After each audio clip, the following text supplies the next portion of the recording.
മുഖ്യ പ്രഭാഷണം നിർവഹിക്കുന്നത് നമുക്കൊക്കെ പ്രിയപ്പെട്ട മാനവികതയുടെ മുഖമായ സ്വാമി ഗുരുരത്നം ജ്ഞാനതപസ്വിയാണ്. നമുക്കറിയാം, ഇന്ന് സമൂഹത്തെ ഏറെ പ്രചോദിപ്പിക്കുന്ന സമൂഹ മാധ്യമങ്ങളിലൂടെ അദ്ദേഹത്തിൻ്റെ പ്രഭാഷണങ്ങളിലൂടെയൊക്കെ ശ്രദ്ധേയമായി നമ്മുടെ കേരളത്തിനും നമ്മുടെ സമൂഹത്തിനുമൊക്കെ വ്യത്യസ്ത മുഖമായി മാറുന്ന വ്യക്തിത്വമാണ് പ്രിയപ്പെട്ട സ്വാമി ഗുരുരത്നം ജ്ഞാനതപസ്വി. പ്രിയപ്പെട്ട ഉമ്മൻചാണ്ടി സാറിൻ്റെ ഹൃദയത്തോട് ചേർന്നിരിക്കുന്ന വ്യക്തിത്വമാണ്. ഏറെ ആദരപൂർവ്വം മുഖ്യ പ്രഭാഷണത്തിനായി ക്ഷണിക്കുന്നു.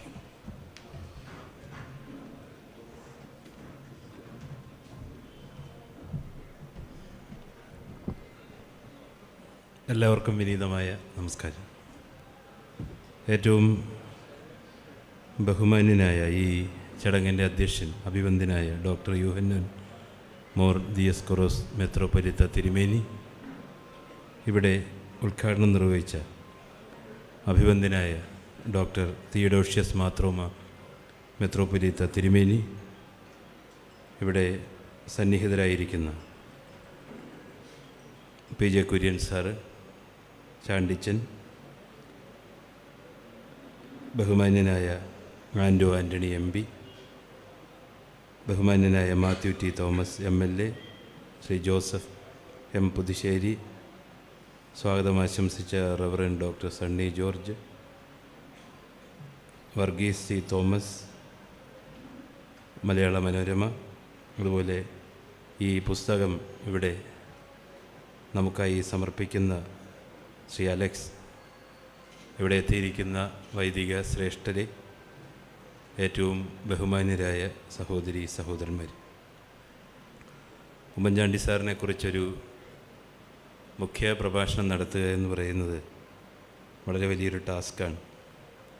അദ്ദേഹത്തിൻ്റെ എന്ത് പ്രത്യേകതകളാണ് നമ്മൾ പരസ്പരം പങ്കുവെക്കുക എന്ന് പറയുന്നതും അതാണ് ഏറ്റവും വലിയ ഒരു ബുദ്ധിമുട്ടായിട്ട് വരുന്നത്. ഇവിടെ എനിക്ക് മുമ്പ് സംസാരിച്ച രണ്ട് തിരുമേനിമാരും അദ്ദേഹത്തെക്കുറിച്ച് വളരെ ഗാഢമായി, എന്നാൽ നമ്മുടെ ഹൃദയത്തിൽ പതിയുന്ന വിധത്തിൽ സംസാരിക്കുകയുണ്ടായി.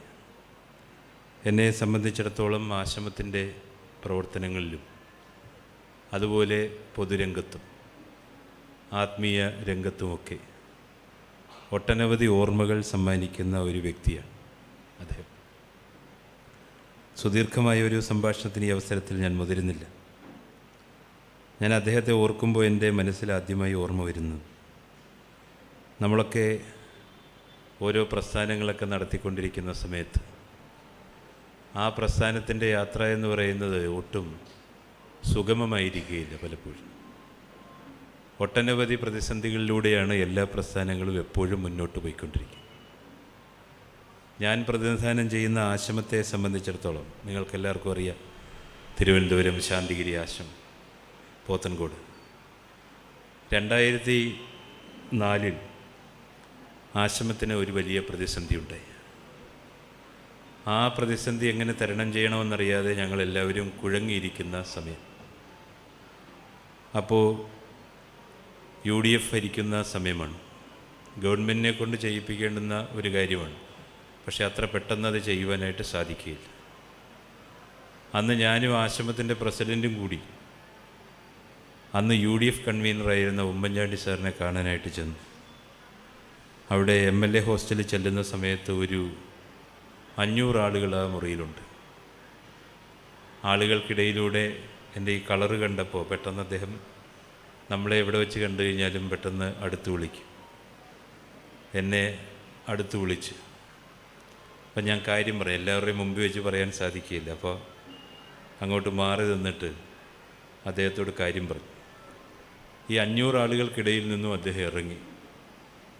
അദ്ദേഹത്തിൻ്റെ അന്ന് വണ്ടി അവിടെ ഇല്ലെന്ന് തോന്നുന്നു. ഞാൻ ചെന്ന വണ്ടിയിൽ അദ്ദേഹം എന്നെ കയറ്റി നേരെ ഒരു മന്ത്രിയുടെ അടുത്ത് കൊണ്ടുപോയി. ആ മന്ത്രിയുടെ അടുത്ത് ചെന്നപ്പോൾ മന്ത്രി ഈ കാര്യം കേട്ടപ്പോൾ അത് ശരിയാവുകയില്ല, അങ്ങനെ ചെയ്യാൻ സാധിക്കുകയില്ല, അത് അതിൻ്റെ രീതിക്കനുസരിച്ച് കാര്യങ്ങൾ നടത്തിയാൽ മാത്രമേ അതിൽ തീരുമാനമെടുക്കുവാൻ സാധിക്കൂ. അപ്പോൾ ഉമ്മൻചാണ്ടി സാർ പറഞ്ഞു, ഞാൻ UDF കൺവീനറാണ് പറയുന്നത്, നിങ്ങളിത് ചെയ്യണം, ഇത് എനിക്ക് ഏറ്റവും വേണ്ടപ്പെട്ട ആശ്രമമാണ്. മന്ത്രി വീണ്ടും ഇങ്ങനെ ഇരുന്ന സമയത്ത് അദ്ദേഹം പറഞ്ഞു, ബാ നമുക്ക് പോകാം. അങ്ങനെ എന്നെയും പ്രസിഡൻറ്റിനെയും കൂടി വിളിച്ച് അദ്ദേഹം പുറത്തിറങ്ങി നേരെ വണ്ടിയിൽ കയറി. എന്നിട്ട് എൻ്റെ അടുത്ത് പറഞ്ഞു, അയാൾ ചെയ്തില്ലെങ്കിൽ നമുക്ക് മുഖ്യമന്ത്രിയെ കൊണ്ട് ചെയ്യിപ്പിക്കാം. അന്ന് മുഖ്യമന്ത്രി ശ്രീ A.K. ആൻ്റണിയാണ്. അപ്പം എന്നോട് ഈ പറഞ്ഞത് സമയത്ത് ഞങ്ങൾ സാറിനെ കൊണ്ടുവന്ന് MLA ഹോസ്റ്റലിലാക്കി. അത് കഴിഞ്ഞിട്ട് ഞങ്ങൾ ആശ്രമത്തിലേക്ക് തിരിച്ചു വരുന്നു. ഈ സമയത്തെല്ലാം എൻ്റെ കൂടെ ഉണ്ടായിരുന്ന പ്രസിഡൻറ്റ്, അദ്ദേഹം വലിയ സീനിയറായിട്ടുള്ള ആളായിരുന്നു. അദ്ദേഹം പറഞ്ഞു, ഈ കാര്യം നടന്നില്ലെങ്കിൽ തന്നെയും അദ്ദേഹം ഇങ്ങനെയൊരു കാര്യത്തിന് വേണ്ടിയിട്ട് നമ്മുടെ വണ്ടിയിൽ കയറി ഒരു മന്ത്രിയുടെ അടുത്ത് ചെന്ന് ആദ്യം വളരെ അഭ്യർത്ഥന നടത്തി, പിന്നെ കർക്കശമായി സംസാരിച്ചു. ഇതെല്ലാം നമുക്ക് വേണ്ടിയാണ് എന്ന് പറയുമ്പോൾ ആ മനുഷ്യൻ്റെ സ്നേഹത്തിന് മുന്നിൽ ഞാൻ എൻ്റെ മനസ്സർപ്പിക്കുന്നു. ഞങ്ങൾ രണ്ടുപേരും വളരെ വളരെ കൃതാർത്ഥരായിട്ടാണ്. പക്ഷേ എന്നാൽ ഉള്ളിൽ തട്ടുന്ന വിധത്തിലാണ് ഞങ്ങൾ അവിടുന്ന് പോകുന്നത്. പക്ഷേ എനിക്കിപ്പോഴും അത്ഭുതം തോന്നുന്നൊരു കാര്യം, പിറ്റേ ദിവസം രാവിലെ 11 മണിക്ക് അന്നത്തെ മുഖ്യമന്ത്രിയായിരുന്ന ശ്രീ A.K. ആൻ്റണി അദ്ദേഹം എയർപോർട്ടിൽ വെച്ചൊരു പത്രസമ്മേളനം നടത്തി. ആ പത്രസമ്മേളനം അദ്ദേഹം രാജിവെക്കുന്ന പത്രസമ്മേളനമായിരുന്നു. ഉമ്മൻചാണ്ടി സാറിനെ മുഖ്യമന്ത്രിയായി തിരഞ്ഞെടുത്തു. ഞാൻ കേട്ട സമയത്ത് ഞെട്ടിപ്പോയി. ഞാൻ നേരെ നമ്മുടെ പ്രസിഡൻ്റ് മുറിയിൽ ചെന്നു. ഞാൻ പറഞ്ഞു, ഇങ്ങനെയൊരു സംഭവമുണ്ട്. അപ്പോൾ അദ്ദേഹം പറഞ്ഞു, എന്നാൽ നമുക്ക് ഉടനെ പോകണം. അങ്ങനെ മുഖ്യമന്ത്രി എവിടെയുണ്ടെന്ന് അന്വേഷിച്ചപ്പോൾ അന്ന് പാമ്പാടി ദേറ, അവിടെയാണ് മുഖ്യമന്ത്രി ഇരിക്കുന്നത്. അന്ന് പരിശുദ്ധനായ ബസലിയോസ് മാർത്തോമ മാത്യൂസ് ദ്വിതീയൻ കാത്തോലിക്ക ബാബ തിരുമേനി, അദ്ദേഹവും ആശ്രമവുമായിട്ട് വലിയ അടുപ്പമുണ്ടായിരുന്നു. ഞാനവിടെ വിളിച്ചു പറഞ്ഞിട്ട് ഞാനും നമ്മുടെ പ്രസിഡൻറ്റും കൂടി മുഖ്യമന്ത്രിയെ ആദരിക്കുവാനായിട്ടൊരു മുത്തുക്കുടയും ഇട്ട് കേട്ടപ്പോൾ അങ്ങനെ പാമ്പാടി ദേറയിൽ ചെന്നു. അവിടെ രാത്രി ഒരു ഡിന്നർ മീറ്റിംഗ് നടന്നുകൊണ്ടിരിക്കും. ഞാൻ ചെന്ന് ഈ മുത്തുക്കുട കൊടുക്കാനായിട്ട് പോയപ്പോൾ ഉമ്മൻചാണ്ടി സാറ് പറഞ്ഞത് തിരുമേനിക്ക് കൊടുത്താൽ മതി. അങ്ങനെ ഞാൻ ഈ കൊട തിരുമേനിക്ക് കൊടുത്തിട്ട് നിൽക്കുന്ന സമയത്ത് തിരുമേനി ഈ കുട പിടിച്ചിട്ട് മുഖ്യമന്ത്രിയുടെ കൊടുത്തിട്ട് പറഞ്ഞു, ഈ കുട കേരളത്തിലെ ജനങ്ങൾക്കുള്ള തണലാണ്. ഇത് എൻ്റെ ജീവിതത്തിലെ വലിയൊരു ഭയങ്കരമായൊരു കോയിൻസിഡൻസായിട്ട് കരുതുന്നു. അത് കഴിഞ്ഞതിന് ശേഷം ഞാൻ ഈ പേപ്പർ എടുത്ത് അദ്ദേഹത്തിൻ്റെ കൂടെ ഈ റിക്വസ്റ്റ് ഉണ്ടല്ലോ, ഞാൻ കൊടുത്ത ഒരു ആപ്ലിക്കേഷൻ UDF കൺവീനറിന്, അതെടുത്തിട്ട് അദ്ദേഹത്തിൻ്റെ കയ്യിൽ കൊടുത്തിട്ട് പറഞ്ഞു, ഇത് മുഖ്യമന്ത്രി ചെയ്തു തരണം. അപ്പോൾ അദ്ദേഹം അത് ചിരിച്ചു. ആ ഓർമ്മയാണ് പെട്ടെന്ന് എൻ്റെ മനസ്സിലേക്ക് വന്നത്. അതുപോലെ തന്നെ മറ്റൊരു ഓർമ്മ എന്ന് പറയുന്നത് ശാന്തിഗിരി ആശ്രമത്തിൻ്റെ പാലക്കാട് ഉള്ളൊരു ആശുപത്രി, അത് കേന്ദ്ര ഗവൺമെൻറ് സഹായത്തോടു കൂടി ചെയ്തതാണ്. അന്ന് അതിൻ്റെ ഉദ്ഘാടനം, ഇന്നത്തെ ഒരു മെഡിക്കൽ കോളേജാണ്, അന്ന് അതിൻ്റെ ഉദ്ഘാടനത്തിനായിട്ട് വരാമെന്ന് ഏറ്റിരുന്നത് ബഹുമാന്യനായ ശ്രീമാൻ സലീം ഇക്ബാൽ ഷെർവാണി. അദ്ദേഹം അന്ന് കേന്ദ്ര ആരോഗ്യ സഹമന്ത്രിയാണ്. ഈ പരിപാടി നിശ്ചയിച്ച് 10 ദിവസത്തിന് മുമ്പ് തന്നെ അദ്ദേഹം അറിയിച്ചു അദ്ദേഹത്തിന് വരാനായിട്ട് സാധിക്കുന്നില്ല എന്ന്. പെട്ടെന്ന് ഗുരു, ഞാനന്ന് ആശ്രമം, ഞാൻ പയ്യനാണ്, ആശ്രമത്തിൻ്റെ ചുമതലക്കാരെ വിളിച്ചു പറഞ്ഞു, അത് ഉമ്മൻചാണ്ടി സാറിനെ ക്ഷണിക്കും. അദ്ദേഹം ഒരു മന്ത്രി പോലും ആയിരുന്നില്ല, ഒരു MLA ആയിരുന്നു. 1996 97 എന്നെനിക്ക് തോന്നുന്നു. ഡൽഹിയിൽ നിന്നും വിമാനത്തിൽ കോയമ്പത്തൂർ ഇറങ്ങി. ഞങ്ങളെല്ലാവരും ഉദ്ഘാടകനെ കാത്തു നിൽക്കുന്ന സമയത്ത് ഉദ്ഘാടകൻ വരുന്നൊരു ഓട്ടോറിക്ഷ പിടിച്ച് ഞങ്ങളുടെ ആശുപത്രി, ആ മെഡിക്കൽ കോളേജ് അദ്ദേഹം വന്ന് ഉദ്ഘാടനം ചെയ്യുകയുണ്ടായി. അങ്ങനെ ഒരുപാട് ഓർമ്മകൾ. ഇവിടെ അദ്ദേഹത്തിൻ്റെ വിശ്വാസത്തെക്കുറിച്ച് സൂചിപ്പിക്കുകയുണ്ടായി. ഏത് സഭയിലുള്ള ആളുകൾക്കായാലും ഏത് മതത്തിലുള്ള ആളുകൾക്കായാലും, അത് ക്രിസ്ത്യാനി ആയിക്കോട്ടെ, മുസ്ലിം ആയിക്കോട്ടെ, ഇസ്ലാം ആയിക്കോട്ടെ, ബിലീവേഴ്സ് ആയിക്കോട്ടെ, ഈ ഏത് വിശ്വാസത്തെയും സ്വന്തം വിശ്വാസത്തോട് ബ്രിഡ്ജ് ചെയ്ത ഒരാളാണ് യഥാർത്ഥത്തിൽ ഉമ്മൻചാണ്ടി സാർ.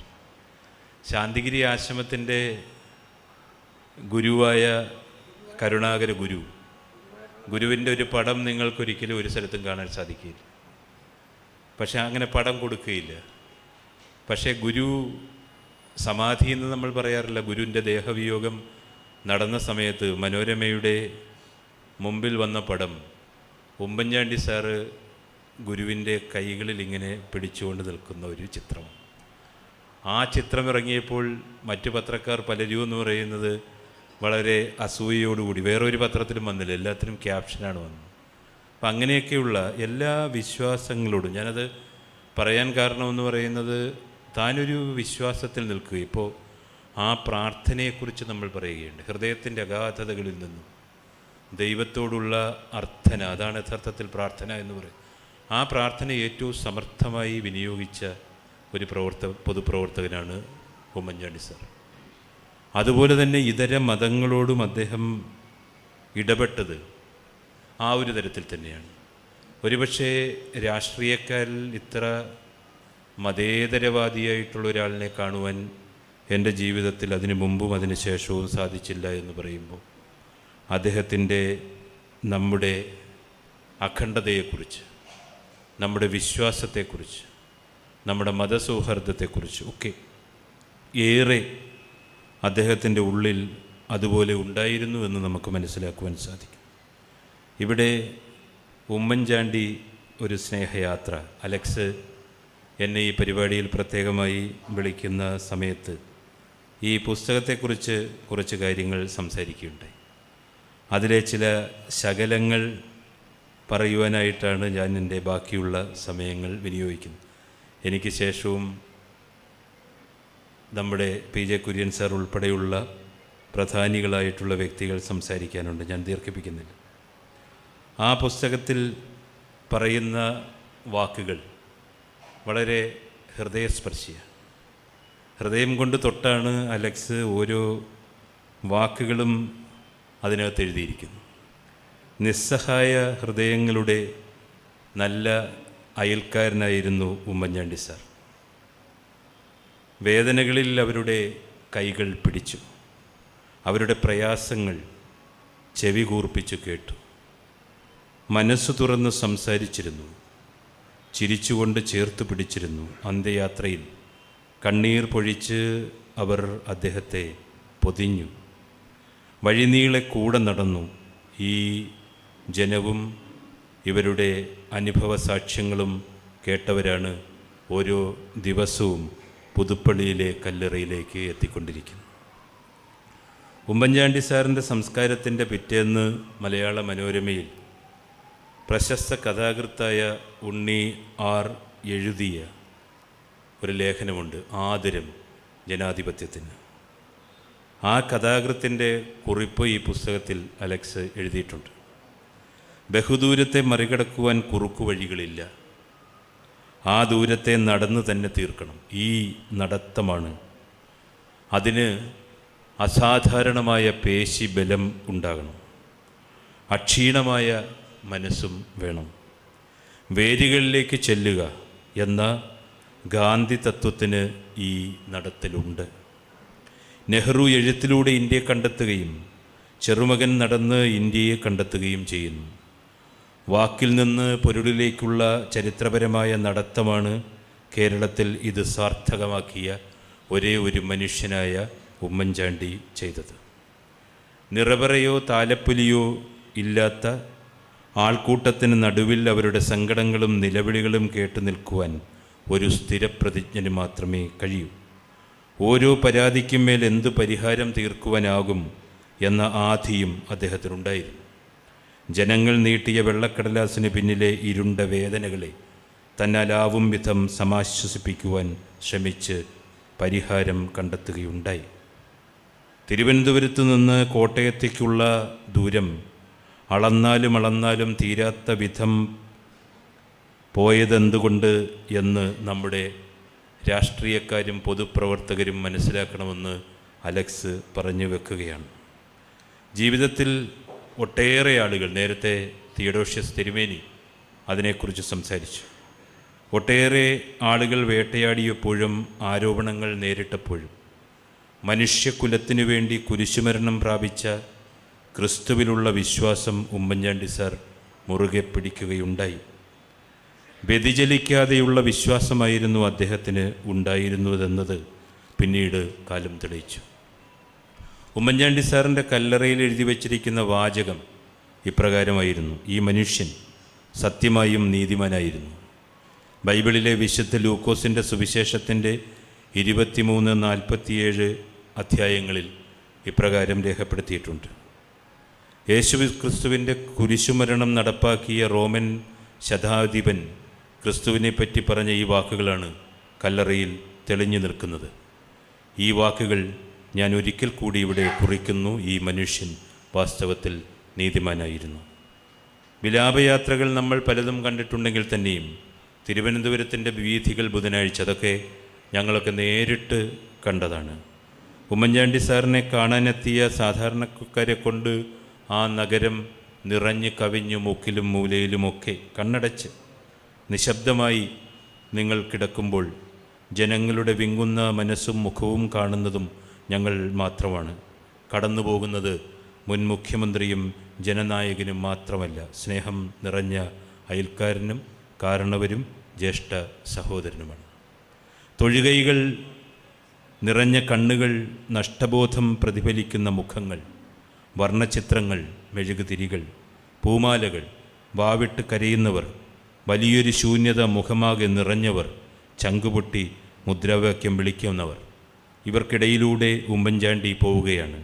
അധികാരത്തിൻ്റെ ഉയരങ്ങളിൽ കരുണയുടെ വെളിച്ചമായവനെ, കർമ്മമണ്ഡലം നെഞ്ചേറ്റുന്നത് വിങ്ങുന്ന ഹൃദയവുമായാണ് ഞങ്ങൾ നോക്കി നിന്നത്. ആരെയും പിന്തിരിപ്പിക്കുവാനാവില്ല. മനസ്സിൽ ഘനീഭവിച്ചു നിൽക്കുന്ന സ്നേഹവാത്സല്യങ്ങളുടെയും കടപ്പാടുകളുടെയും പേരിൽ വന്നവരാണവർ. ആൾക്കൂട്ടത്തെ ആഘോഷമാക്കിയിരുന്ന ഉമ്മൻചാണ്ടി അതേ ആൾക്കൂട്ടത്തെ കരയിപ്പിച്ചാണ് കടന്നു മടങ്ങുന്നത്.